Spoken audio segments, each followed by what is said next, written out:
Meja LAZADA RM40.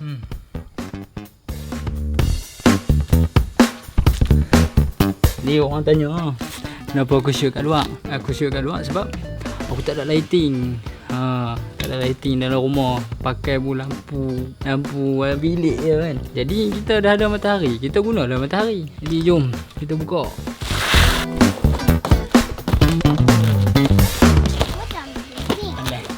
Pakai yang mana kan.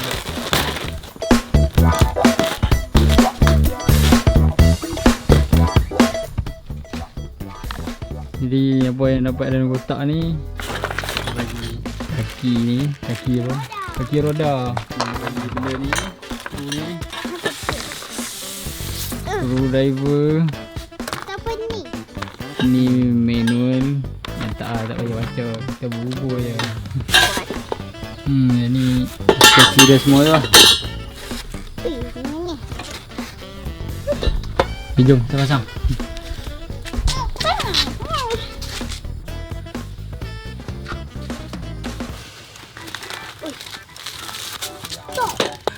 Skru panjang dan skru pendek. Jadi pertama kali kita kena pasang benda ni lah. Benda ni kat sini.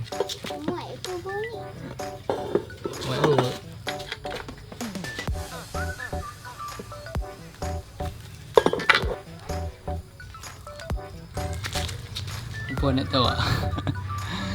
Benda ni sebenarnya ada dua tau. Aku pergi guna benda ni dekat mata macam ni. Aduh, apa dah jadi dah. Patutnya pusing dah macam ni kan. Oh, cerdik sikit. Kita pasang ni pula.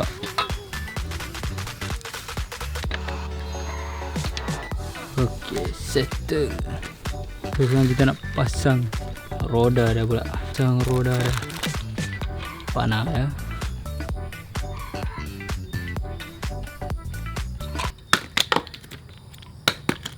Ish, tak tidur diam.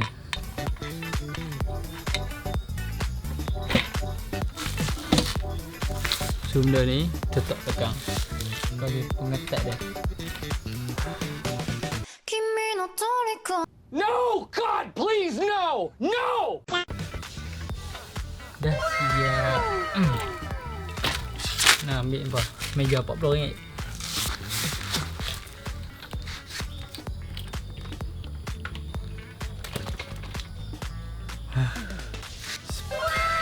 Siap. Aduh. So, inilah meja LAZADA RM40. So, orang akan tanya kan, baloi tak beli meja ni harga RM40 LAZADA? Bagi aku baloi je. RM40 kot, siapa tak beli. Inilah dia meja RM40. Jadi jom kita biru sikit.